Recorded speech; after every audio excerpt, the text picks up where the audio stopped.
I almost quit this game. And I'm really glad that I didn't because this ended up being one of the most brilliant and beautiful games that I've ever played, ever. And I would love to review this with you because there's much to learn. We're going to jump in now. Here we go. I play e4 and my opponent opts for a Pirc defense. Pirc. I don't know the proper pronunciation, okay? PIRC. That's the opening. I'm not very good against it, but so far so good. Stockfish wants you to play b3, and I just opt to develop my pieces. Better move would have been to bring my bishop here to d3. My opponent attacks my knight, and the line is just attack here, so it's like tit for tat kind of, but whatever. I move my knight out of the way and I lose a pawn. So that idea makes sense now that I see it because I'm just kind of losing.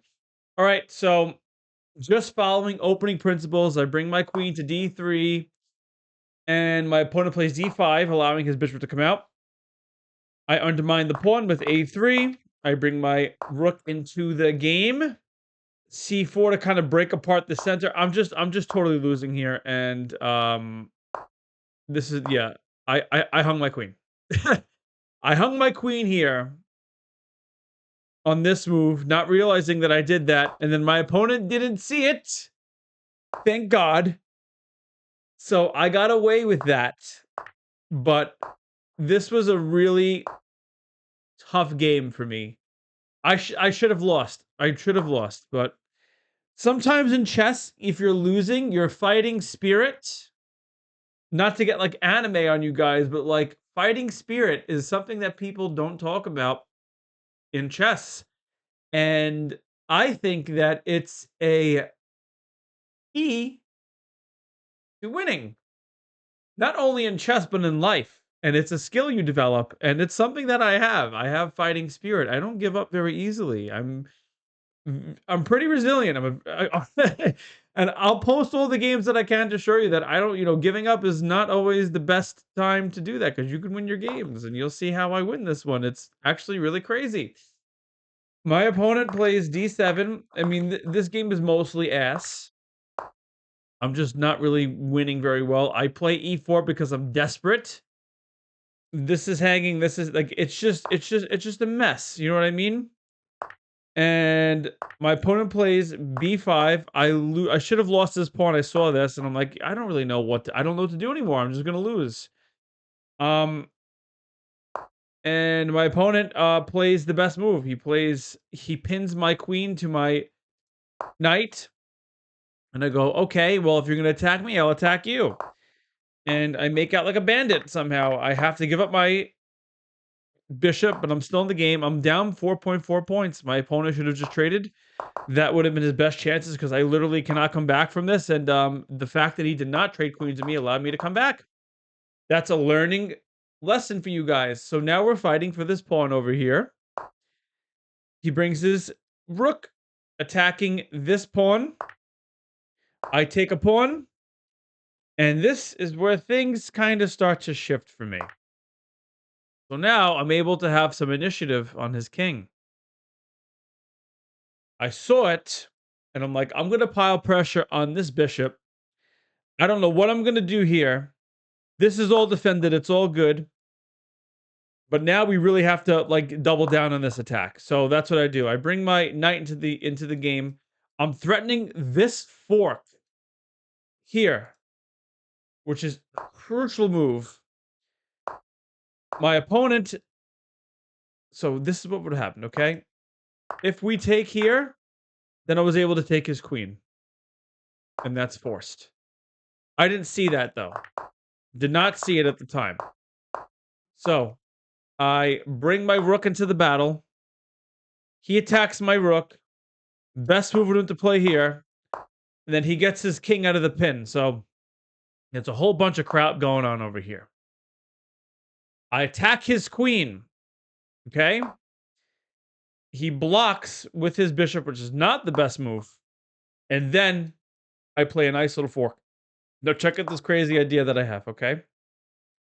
I sack my rook in order to take his queen, because let's say if he takes with his queen, I have this fork anyway. So playing that was the best move, and I saw the fact that it was going to attract the queen to this square, which would allow me to play this fork. Okay, so brilliant move. Sacrificing our rook to get the queen. And now we're in, baby. This is it. This is where I win the game. Now, this is how I do it because it's not totally won yet. There was a lot of room for error. I should have put my king this way, but now I have his rooks attacking. So I give check.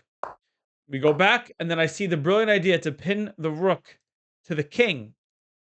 So this rook, this would have been checkmate, but I don't allow that to happen. And I saw that in the game. He brings his knight in to stop the attack, like to add some more pressure, attacking my rook in the process as well. But I'm just like, well, what I could do is I could attack his knight, and I could just, get my rook into the game, and that's going to be checkmate. So now I'm applying pressure, applying pressure. I attack his knight. I mean, now it's just really over once and for all. So it's mate in one here. He moves out of the way, and I don't think he sees it. And I deliver checkmate. I can never draw. I can never draw lines. Crazy. But we delivered a beautiful mate after not giving up. And the turning point move was right here, guys. And I'm going to show you. It was this move. He allowed me to get my rook in. His king was very exposed, and I was able to apply a ton of pressure on his king. And just by me seeing that simple little moment where I was like, okay, I might have something here. There was a very tiny chink in my opponent's armor. It allowed me to come back and win the game. And my God, I'm so glad I did not give up. I'm so glad I did not give up. And I urge you guys, don't give up in your games. I was completely losing. Always look for opportunities to win. You never know when they're going to arise. It does not matter if you're losing. Don't quit unless like you have like mate in one on the board, mate in 10 on the board. Like if there's literally no way you can win. Like if like let's say your opponent's a pass pawn, it's just your king. It's a situation where you're totally losing, and okay, you could resign. But if you have pieces on the board, you should not give up. You should not give up. You will save Elo. Fight back. Fight back. Chess is war, and so is life. And chess translates into life as well. These things you learn in your chess games, you could apply to your life. Never give up. Never give up. Fight to the death. And that's my video for today. Hope this inspired some people. This is a real game. Never give up. Trust your instincts. And yes, that's a quote from Star Fox. Peace out. See you tomorrow. Please like and subscribe. Bye-bye.